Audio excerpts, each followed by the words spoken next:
6 hal agar hutang menjadi berkah. Jangan lupa subscribe ya.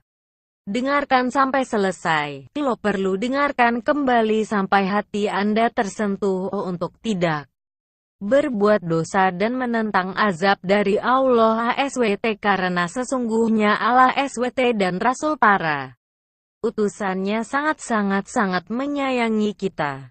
Dengan menyebut nama Allah yang Maha Pemurah lagi Maha Penyayang. Segala puji bagi Allah, Tuhan semesta alam.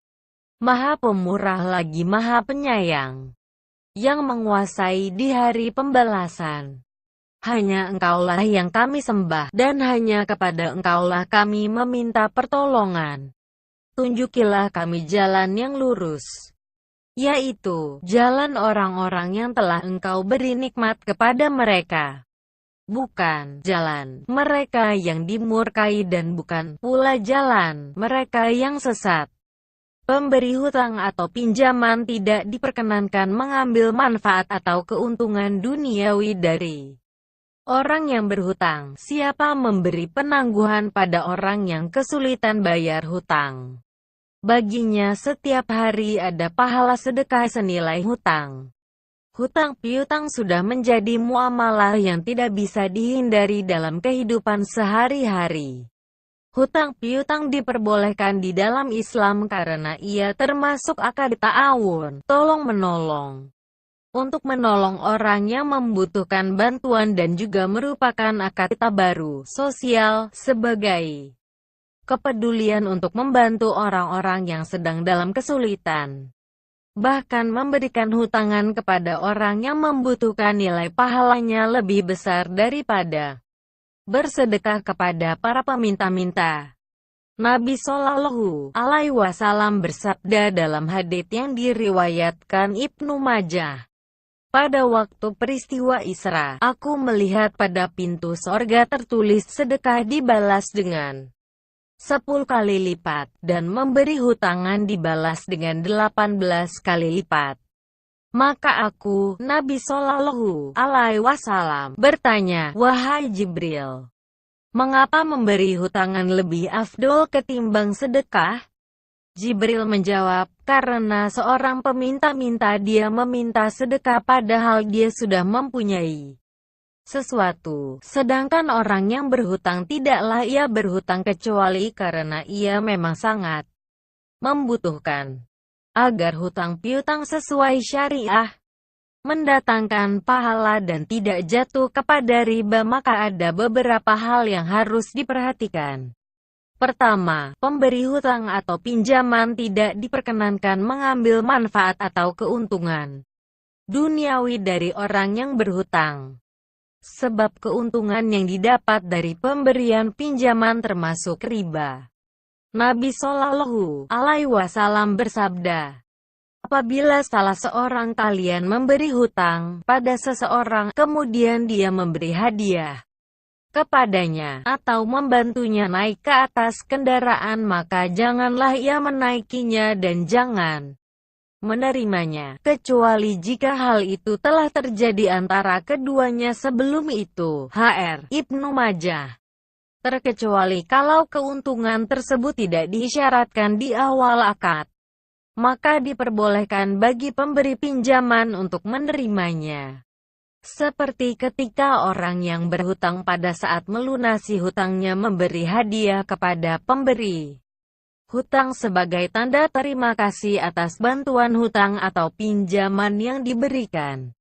Jabir bin Abdillah meriwayatkan dari Nabi Shallallahu Alaihi Wasallam, aku menemui Nabi saat beliau berada di masjid. Lalu beliau membayar hutangnya kepadaku dan memberi lebih kepadaku. Hr. Bukhari. Dalam Islam ada dua macam akad, yaitu akad tabaru, akad sosial, dan akad muawatlah, akad komersial. Hutang piutang masuk dalam ranah akad tabaru, atau akad sosial yang oleh karena itu tidak diperkenankan seseorang untuk mengambil keuntungan darinya. Sedangkan untuk mengambil keuntungan materi, Allah menjadikan akad jual-beli, murabahah, mudarabah dan sebagainya. Bila akad sosial dan tolong-menolong seperti memberi hutangan disalahgunakan untuk mencari keuntungan materi, maka itulah riba yang pelakunya diperangi Allah dan Rasul-Nya dan diancam dengan azab neraka jahanam dalam waktu yang lama. Quran Surat Al-Baqarah ayat 275-277. Kedua, hutang piutang seyogyanya dipersaksikan dan tertulis sebagaimana yang diperintah oleh Allah dalam Quran Surat Al-Baqarah ayat 282. Hai orang-orang yang beriman, apabila kamu bermuamalah tidak secara tunai untuk waktu yang ditentukan, hendaklah kamu menuliskannya. Dan hendaklah seorang penulis di antara kamu menuliskannya dengan benar. Dan janganlah penulis enggan menuliskannya sebagaimana Allah mengajarkannya. Maka hendaklah ia menulis dan hendaklah orang yang berhutang itu mengimlakan apa yang akan ditulis itu, dan hendaklah ia bertakwa kepada Allah Tuhannya. Dan janganlah ia mengurangi sedikit pun daripada hutangnya.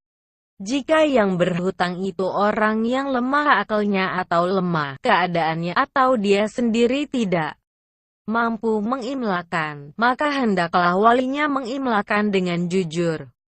Dan persaksikanlah dengan 2 orang saksi dari orang-orang lelaki di antaramu. Jika tak ada 2 orang lelaki, maka boleh seorang lelaki dan 2 orang perempuan dari saksi-saksi yang kamu ridai, supaya jika seorang lupa maka yang seorang mengingatkannya. Janganlah saksi-saksi itu enggan memberi keterangan apabila mereka dipanggil. Dan janganlah kamu jemu menulis hutang itu, baik kecil maupun besar sampai batas waktu membayarnya. Yang demikian itu lebih adil di sisi Allah dan lebih menguatkan persaksian dan lebih dekat kepada tidak menimbulkan keraguanmu. Tulislah muamalahmu itu, kecuali jika muamalah itu perdagangan tunai yang kamu jalankan di antara kamu, maka tidak ada dosa bagi kamu, jika kamu tidak menulisnya. Dan persaksikanlah apabila kamu berjual beli. Dan janganlah penulis dan saksi saling sulit menyulitkan. Jika kamu lakukan yang demikian, maka sesungguhnya hal itu adalah suatu kefasikan pada dirimu. Dan bertakwalah pada Allah. Allah mengajarmu, dan Allah Maha mengetahui segala sesuatu. Hal ini gitu penting untuk menghindari potensi kezaliman yang mungkin dilakukan oleh salah satu pihak, baik penghutang atau si pemberi hutang di kemudian hari. Banyak kasus terjadi di mana orang-orang yang berhutang mengingkari hutangnya ketika ditagih oleh si pemberi hutang. Maka disinilah perlunya saksi dan pencatatan dalam akad hutang piutang. Ketiga, ketika berhutang hendaknya seseorang berniat untuk segera melunasinya bila sudah mempunyai kemampuan membayar. Niat yang benar untuk membayar hutang akan membantu seseorang dalam melunasi hutangnya. Rasulullah Shallallahu Alaihi Wasallam bersabda, siapa yang mengambil harta manusia berhutang disertai maksud akan membayarnya, maka Allah akan membayarkannya untuknya. Sebaliknya, siapa yang mengambilnya dengan maksud merusaknya, merugikannya, maka Allah akan merusak orang itu. Hr. Bukhari. Rasulullah Shallallahu Alaihi Wasallam menerangkan seseorang yang berhutang dan mempunyai niat buruk untuk tidak melunasinya, maka kelak ia akan menghadap Allah dengan menyandang predikat sebagai seorang pencuri. Orang mana saja yang berhutang dan berniat tidak membayarnya, maka ia akan datang menghadap Allah sebagai seorang pencuri. Hr. Ibnu Majah. Keempat, ketika melunasi hutang hendaknya si penghutang melunasi dengan cara yang baik. Termasuk cara yang baik dalam melunasi hutang adalah melunasinya tepat pada waktu pelunasan. yang telah disepakati bersama, memberi hadiah atau kelebihan ketika melunasi hutang termasuk salah satu kebaikan yang dianjurkan oleh Rasulullah Shallallahu Alaihi Wasallam. Hal ini tidak masalah asalkan hadiah atau kelebihan tersebut tidak disyaratkan di awal akad, baik oleh yang memberi hutang atau yang berhutang. Dalam hadits yang diriwayatkan oleh Muslim, Abu Hurairah menceritakan bahwa Rasulullah Shallallahu Alaihi Wasallam pernah berhutang seekor onta dari seorang laki-laki hingga beberapa hari kemudian datanglah orang tersebut kepada Rasulullah Shallallahu Alaihi Wasallam untuk menagih ontanya. Lalu Rasulullah meminta para sahabat untuk mencari onta semisal untuk dibayarkan kepada laki-laki tersebut. Setelah dicari ke sana kemari onta yang dimaksud oleh Rasulullah Shallallahu Alaihi Wasallam ternyata tidak ada melainkan onta yang lebih berumur dari yang dihutang oleh Rasulullah. Rasulullah pun bersabda kepada sahabat, "Belilah dan berikan kepadanya, karena sebaik-baik kalian adalah yang paling baik ketika membayar hutangnya." Kelima, apabila orang yang berhutang mengalami kesulitan sehingga ia belum berkemampuan untuk membayar hutang yang telah tiba jatuh temponya, maka bagi si pemberi hutang hendaklah memberi penangguhan pembayaran.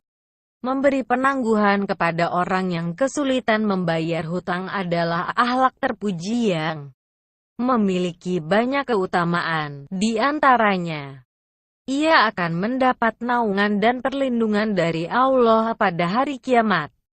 Sebagaimana sabda Nabi Shallallahu Alaihi Wasallam, "Barang siapa yang ingin diberi naungan oleh Allah dalam naungannya, maka hendaklah ia memberi penangguhan kepada orang yang kesulitan membayar hutang atau ia bebaskan darinya." HR Muslim. Setiap harinya ia mendapat pahala sedekah sebesar nilai hutang yang ia berikan ketika ia memberi penangguhan kepada orang yang kesulitan membayar hutang hingga hutangnya dilunasi. Rasulullah Shallallahu Alaihi Wasallam bersabda, "Barang siapa yang memberi penangguhan kepada orang yang kesulitan membayar hutang, maka baginya setiap hari ada pahala sedekah senilai hutang yang ia berikan sebelum hutang itu lunas. Jika hutang itu belum lunas, lalu dia memberi penangguhan lagi, maka baginya setiap hari ada pahala sedekah senilai itu." HR Ahmad. Allah akan memberinya ampunan dan memasukkannya ke dalam surga. Sesungguhnya ada seorang laki-laki yang hidup di zaman sebelum kalian yang didatangi malaikat untuk mencabut ruhnya, lalu dikatakan kepadanya, "Apakah engkau pernah mengerjakan kebaikan?" Ia menjawab, "Aku tidak tahu." Lalu dikatakan kepadanya, "Lihatlah." Ia berkata, "Aku tidak tahu, hanya saja dahulu sewaktu di dunia aku melakukan jual beli dengan orang dan aku memberi kemudahan kepada mereka. Aku memberi penangguhan kepada orang yang kesulitan membayar. Bahkan aku membebaskan orang yang kesulitan membayar. Maka Allah pun memasukkannya ke dalam surga." HR Bukhari dan Muslim. Keenam, bila ada keterlambatan pembayaran dari orang yang berhutang ketika sudah jatuh tempo, jangan sampai dikenakan denda, karena denda yang muncul karena keterlambatan dalam membayar hutang adalah riba jahiliyah yang diharamkan di dalam Islam. Dari Abdullah bin Amr radhiyallahu ta'ala anhu, bahwa Nabi Shallallahu Alaihi Wasallam bersabda, "Sampaikanlah dariku walau hanya satu ayat." HR Bukhari. Ya Allah, berikanlah manfaat atas ilmu yang Engkau ajarkan kepada kami serta ajarkanlah kepada kami ilmu yang bermanfaat. Dan mohon tambahkanlah ilmu kepada kami. Berikanlah kemudahan untuk mengamalkannya. Semoga Allah menambahkan taufik dan kebenaran pada kami dan Anda.